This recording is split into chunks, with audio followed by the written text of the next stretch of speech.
Hi friends, new सर्वोत्तम agriculture academy में आपका स्वागत है।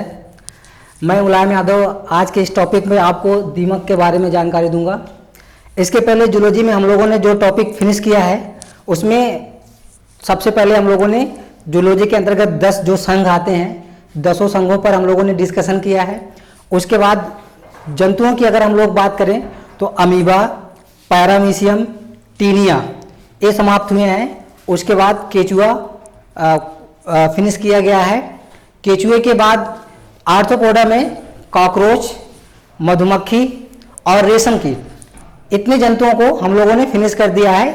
जो भी स्टूडेंट नहीं देखे हैं ये लेक्चर, जिनका छूट गया हो है वो जो जाकर पहले इन लेक्चरों को देखेंगे। उसके बाद हमारा आज का जो लेक्चर है दीमक या टर्माइट, जिसको सफ़ेद चींटी के नाम से जाना जाता है, व्हाइट एंट कहते हैं।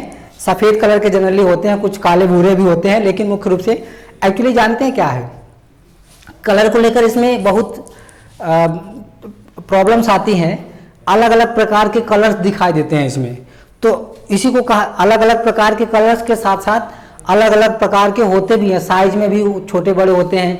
कुछ दीमक तो ऐसे होते हैं जिनमें पंख ही नहीं होता, बिना पंख के होते हैं, और कुछ बहुत छोटे होते हैं, कुछ अंधे होते हैं। तो एक तरह से कह लीजिए बहुरूपता, आप लोग जानते होंगे पॉलीमॉर्फिज्म जिसको कहा जाता है। तो दीमक में बहुरूपता पाई जाती है। तो ये बहुत इंपॉर्टेंट है, क्वेश्चन पूछा आता है कि बहुरूपता किसमें पाई जाती है। तो बहुरूपता कौन प्रदर्शित करता है? बहुरूपता जो है दीमक प्रदर्शित करता है। तो इसको आप याद रखेंगे, बहुरूपता कौन प्रदर्शित करता है? दीमक, इसको हम पॉलीमॉर्फिज्म कहते हैं। तो ये बात हो गया। दीमक को व्हाइट एंट के नाम से जाना जाता है। चींटियों के समान ही होते हैं और सफ़ेद कलर के होते हैं, इसलिए उनको व्हाइट एंट कहा जाता है। दीमक पढ़ना हमारे लिए आवश्यक क्यों है? देखो, हम स्टडी करते हैं तो हमारा एक व्यवहारिक जीवन है।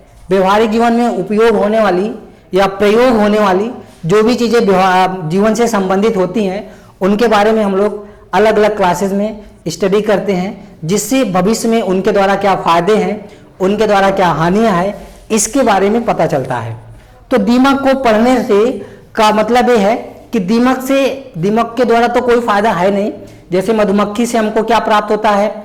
मधु प्राप्त होता है, तो हमारा इंपॉर्टेंस है उसका महत्व है कि उससे हमको मधु प्राप्त होता है। उसके साथ साथ में वैक्सेस प्राप्त होती हैं, मोम, जिससे मोमबत्तियां बनाई जाती हैं, आप लोगों को पता होगा।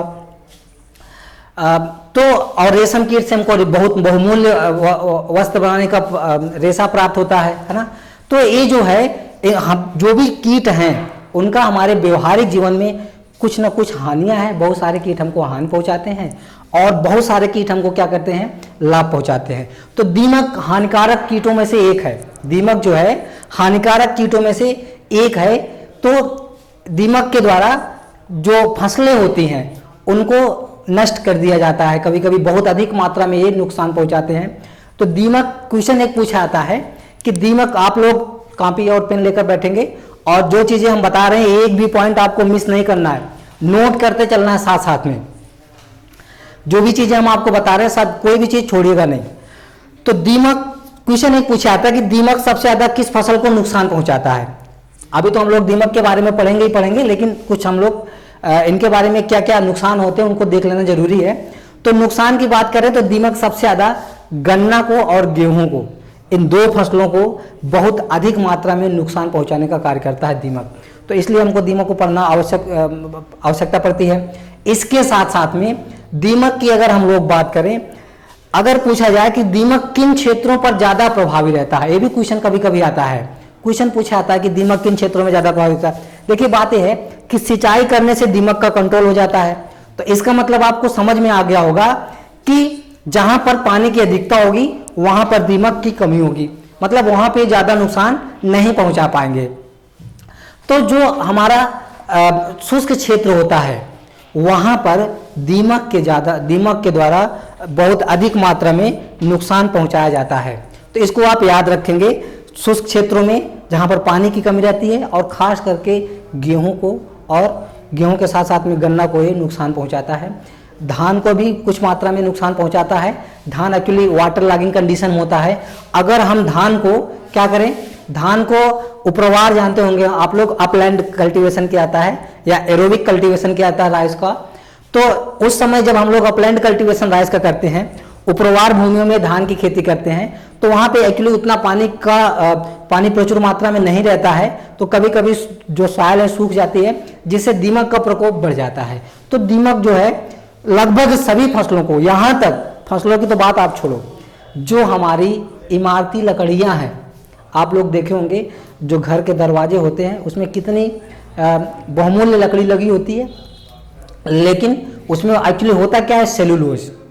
तो उसको खाने का और पचाने का इसके पास जो है एक बहुत पहले से ही परमिशन लिया रहता है कि हम सेलुलोज पचाएंगे कहीं भी मिले।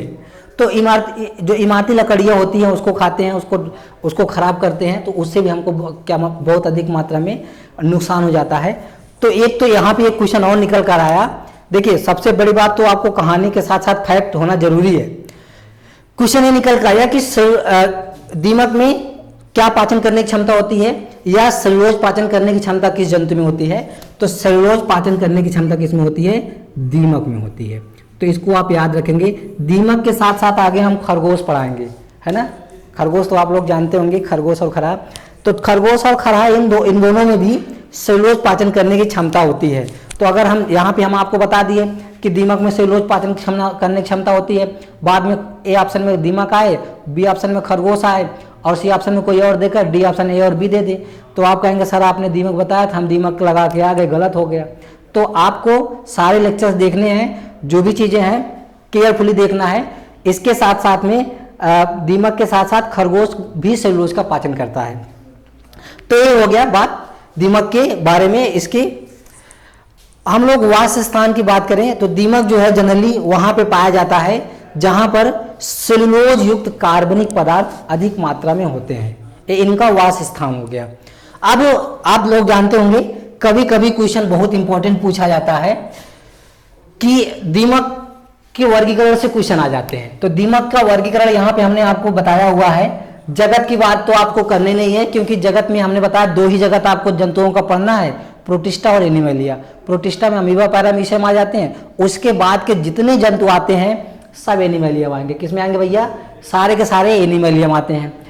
संघ की बात ही नहीं करना, क्योंकि इंसेक्टा है तो आर्थ्रोपोडम आएगा। इसका जो पैर होता है वो जोरदार होता है, इसलिए इसको हम लोग क्या कहते हैं, आर्थ्रोपोडा कहते हैं। वर्ग इंसेक्टा है। यहाँ पे एक चीज छूट गया है, आर्डर की बात अगर हम लोग करें तो आर्डर छूट गया है। आर्डर को हम लोग गण कहते हैं।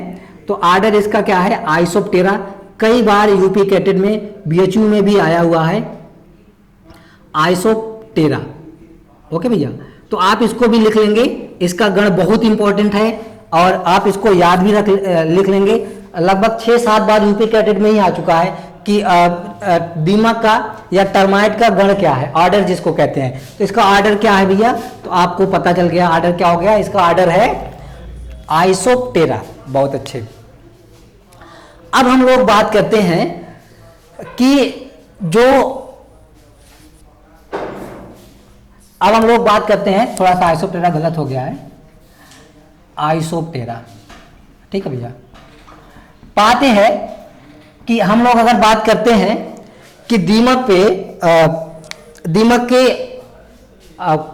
गण की तो बात हो गई, जगत हो गया, संघ हो गया, वर्ग हो गया, वर्ग के बाद गण आता है।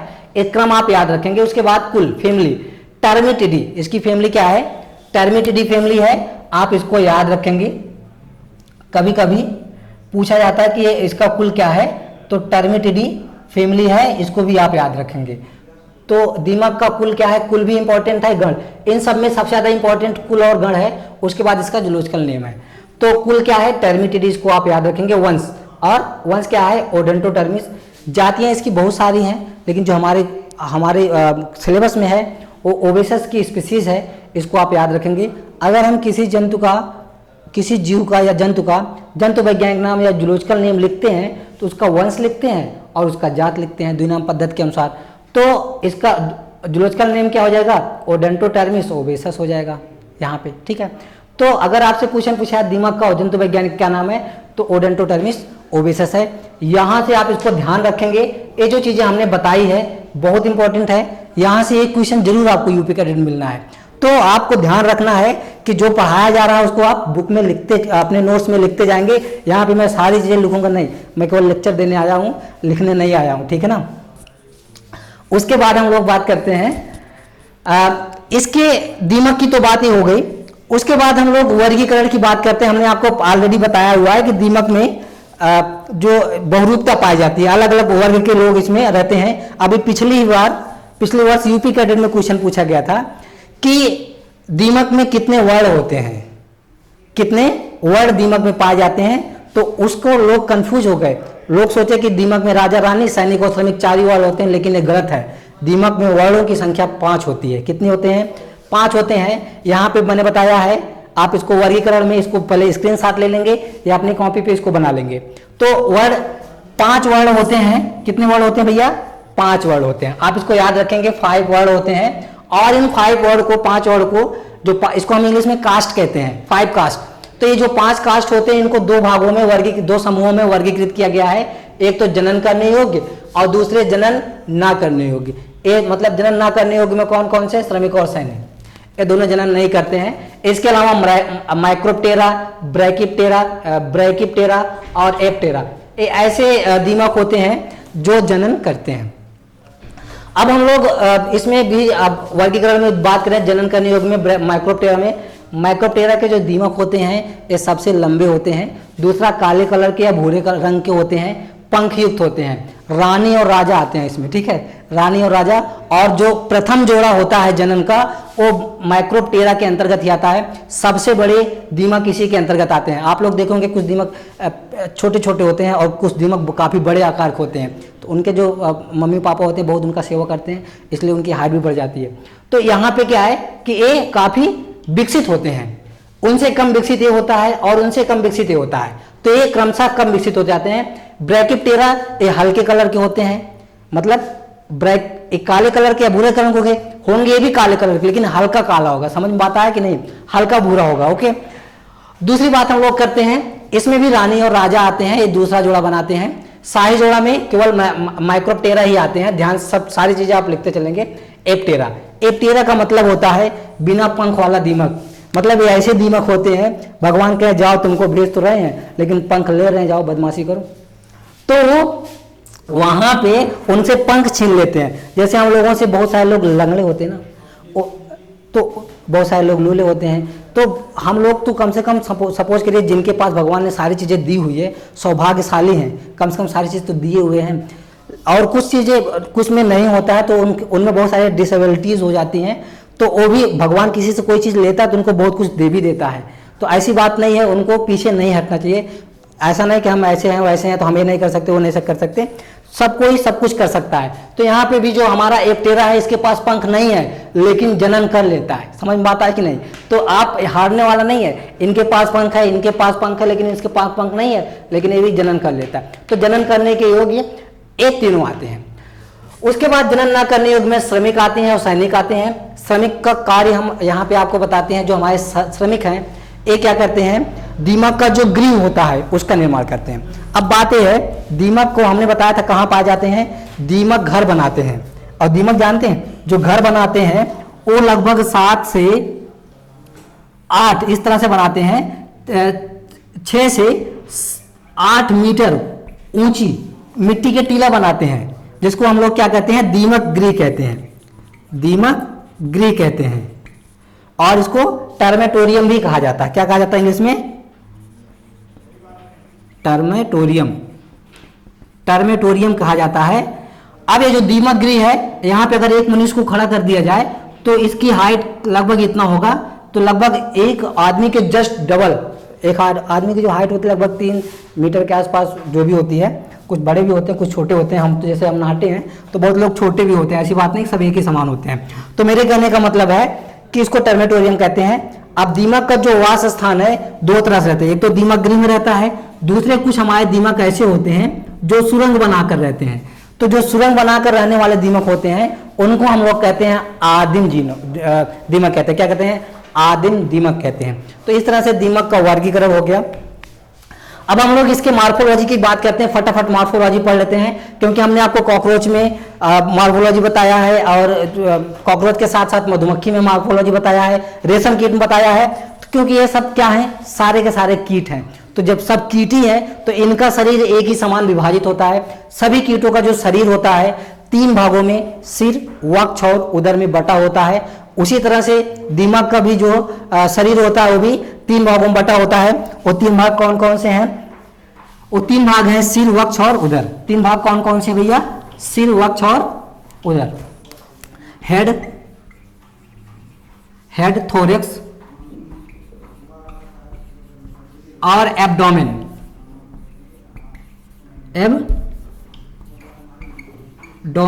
हेड, थोरेक्स और एब्डोमेन। इस तरह से सिर, वक्ष और उदर में 3 भागों में बटा होता है। सिर पर एक जोड़ी संयुक्त नेत्र पाई जाती है, इसमें कंपाउंड आई होती है, जिसके आंख की इकाई क्या है? ओसेल आई है। इसको आप याद रखेंगे, बहुत इंपॉर्टेंट है, क्वेश्चन पूछाता है दिमाग के आंख की इकाई क्या है? ओसेल आई है। तो कंपाउंड नेत्र पाई जाती है, एक जोड़ी सिंघिका पाई जाती है। ये तो सिर की बात हो गई। उसके बाद इसका जो सिर वक्ष से जुड़ा होता है, थोड़े से गर्दन के द्वारा, छोटा सा गर्दन होता है उसके द्वारा जुड़ा होता है।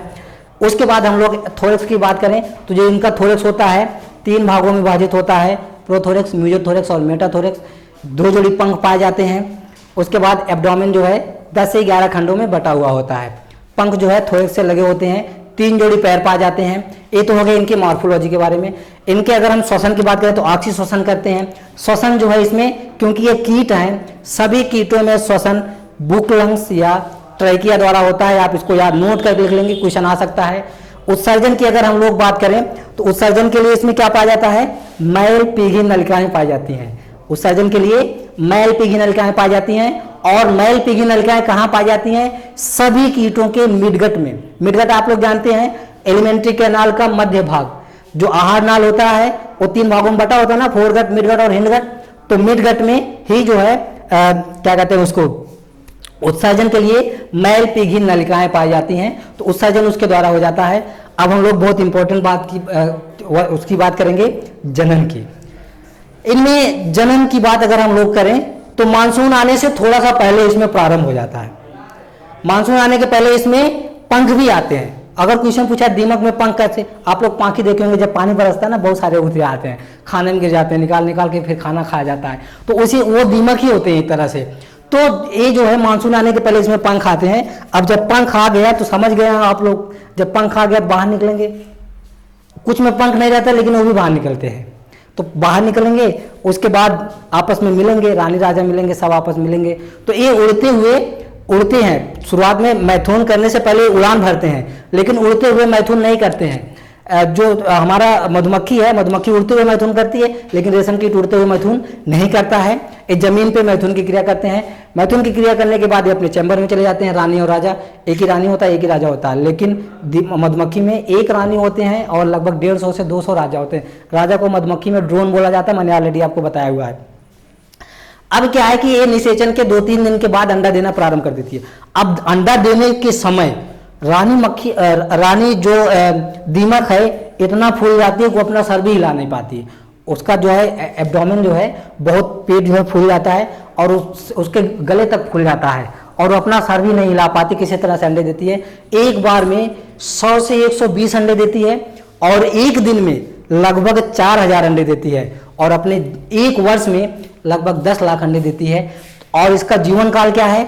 जीवन काल की अगर हम लोग बात करें तो 8 से 9 वर्ष जीवित रहती है। तो इसका मतलब समझ रहे हैं, इसीलिए इसको कहा जाता है एग लेइंग मशीन, अंडा देने की मशीन कहा जाता है दीमक को। इसको आप याद रखेंगे। हम तो कर रहे हैं मुर्गी पालन छोड़ के दीमक पालन शुरू करो। तो अगली बात हम लोग करते हैं। अब बात यह कि उसके बाद जो भ्रूणीय परिवर्धन होता है, भ्रूणीय परिवर्धन इसमें जो होता है, एक्चुअली इसमें पूर्ण कायांतरण नहीं होता है, इनकम्प्लीट मेटामॉर्फोसिस पाया जाता है। मीन्स अंडे से लार्वा न निकलकर सीधे लार्वा का बाप निकलता है, मीन्स डिंभक निकलता है। डिंभक न निकलकर अब अर्भक निकलता है। होता क्या है कि अगर अपूर्ण कायांतरण होता है, सपोज करिए दिमाग में कौन सा कायांतरण हो रहा है? अपूर्ण कायांतरण हो रहा है भैया। अपूर्ण कायांतरण में अंडा हो गया, एग हो गया, एग से वैसे लार्वा निकलना चाहिए, लेकिन लार्वा नहीं निकला। क्या निकला? लार्वा के बाद वाली अवस्था आई। कौन सा?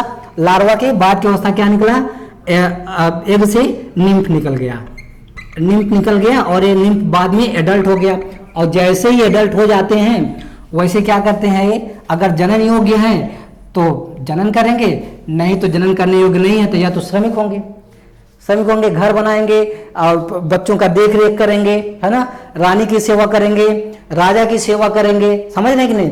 अच्छा, एक इंपॉर्टेंट चीज है, इसका जो सैनिक होता है ना वो अंधा होता है, ठीक है, पहली बार आप सुनेंगे अंधा सैनिक, तो इसका जो सैनिक होता है वो अंधा होता है। तो इसमें जो है अपूर्ण कायांतर पाया जाता है, मीन्स इसके कायांतर की अवस्था में निम्फ आता है, एक से सीधे निम्फ निकलता है, लार्वी नहीं निकलती है, इसलिए अपूर्ण कायांतर होता है। इसके पहले हमने बताया रेशम कीट में और मधुमक्खी में पूर्ण कायांतर होता है और तिलचट्टे में भी अपूर्ण कायांतर होता है, इसको आप याद रखेंगे। ये हमारा दिमाग समाप्त हुआ, आज के लिए बस इतना ही, धन्यवाद।